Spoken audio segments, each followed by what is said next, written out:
Hey guys, स्वागत है आपका मेरे चैनल में। तो गाइस, आज हम जो देखेंगे वो देखेंगे पेनल्टीज़। ठीक है। तो क्या क्या पेनल्टीज़ एक गवर्नमेंट एम्प्लॉय पे लगाई जा सकती हैं वो देखेंगे। ये 9 तरह की पेनल्टीज़ होती हैं, जिसमें रूल नंबर 11 में है पेनल्टीज़ के बारे में। अगर आप CCA classification control and appeal इस रूल को देखेंगे तो इसके अंदर कैसे क्लासीफाई किया गया सेंट्रल गवर्नमेंट एम्प्लॉय को, कैसे उनको कंट्रोल किया जाएगा और कहाँ पे वो अपील कर सकते हैं, इस चीज़ को हम देखेंगे इस वीडियो में। तो 4 तरह की तो माइनर पेनल्टीज़ होती हैं और 5 तरह की मेजर पेनल्टी होती है। जो सबसे छोटी पेनल्टी होती है वो सेंश्योर होती है, और दूसरी जो पेनल्टी होती है विद होल्डिंग ऑफ प्रमोशन, और तीसरी जो है रिकवरिंग ऑफ फ्रॉम पे और टू सेंट्रल गवर्नमेंट एम्प्लॉय, जो भी कॉज हुआ है, लॉस हुआ जो भी। और इसी का थर्ड ए पार्ट है, सब पार्ट है, जिसमें उसको reduction to lower stage in time scale of pay. अब टाइम स्केल ऑफ पे क्या होता है, ये सब चीज़ें हम डिटेल में देखेंगे। Bye one stage for period not exceeding 3 years, ये आपकी एक माइनर पेनल्टी है। ये विदाउट क्यूमुलेटिव इफेक्ट होगी और इसका अफेक्ट पेंशन पे नहीं पड़ेगा।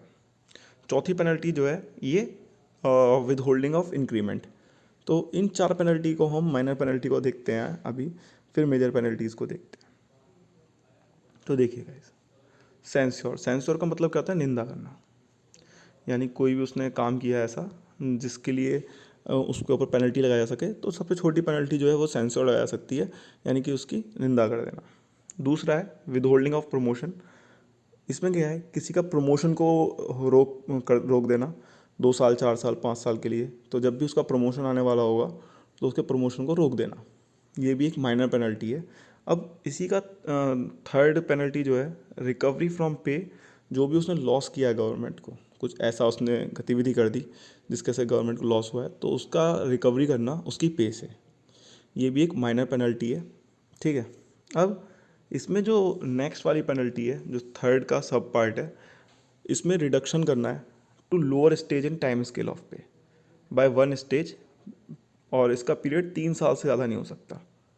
ठीक है, ये माइनर पेनल्टी है, देख लेते हैं।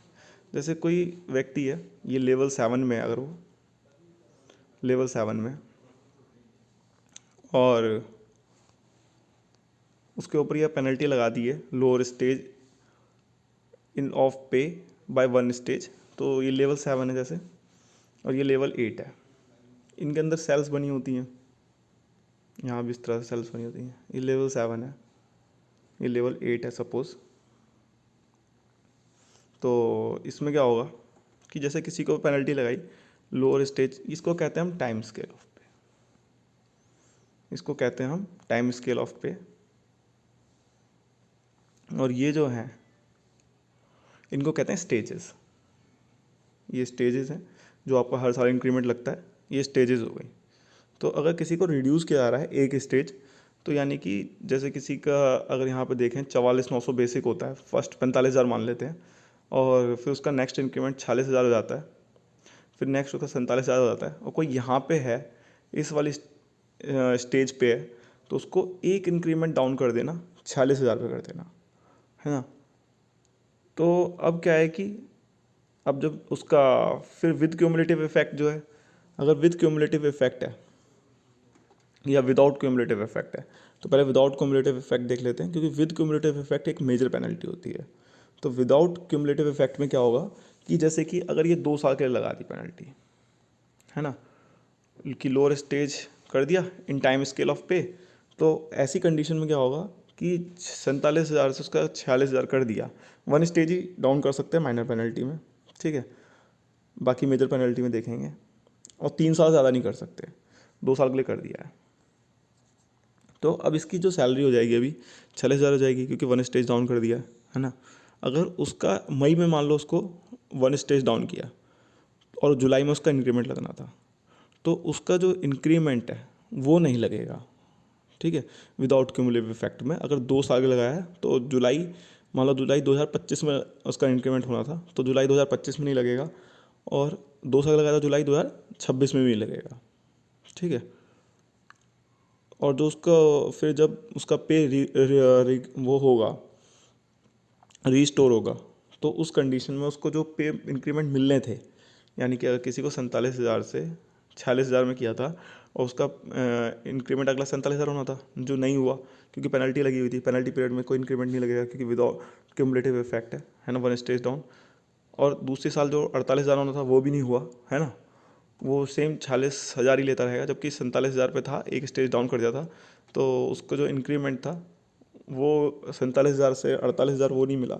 लेकिन जब वो रिस्टोर होगा, 2 साल लगा था, तो 47,000 से 48,000 होना था, 48 से 49 होना था, और फिर 50 होना था। 2 साल तक तो उसे 47,000 में रहना, 46,000 में रहना पड़ा क्योंकि 1 स्टेज डाउन कर दिया था।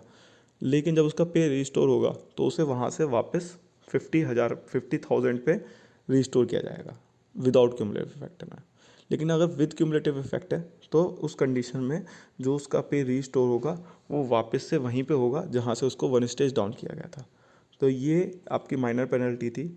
मेजर पेनल्टी में यही हम देखेंगे विद क्यूमुलेटिव इफेक्ट जब हम मेजर पेनल्टी पढ़ेंगे, ठीक है।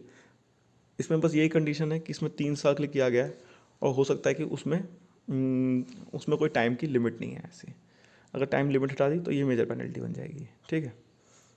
ये चीज़ याद कर ली तो मेजर पेनल्टी अपने आप याद हो जाएगी। पेंशन पे भी इसका इफेक्ट नहीं होगा, लेकिन विद क्यूमुलेटिव इफेक्ट में इस पेंशन पे भी इफेक्ट होता है। अब with hold of increment of पे हो सकता है उसका, इसमें भी कोई टाइम पीरियड नहीं दिया गया, प्रमोशन में भी कोई टाइम पीरियड नहीं दिया गया। इसमें टाइम पीरियड दिया है कि 3 साल से ज़्यादा हो नहीं सकती है पेनल्टी, लेकिन इसमें हो सकता है 5 साल, 7 साल, 10 साल, कोई भी पीरियड हो सकता है।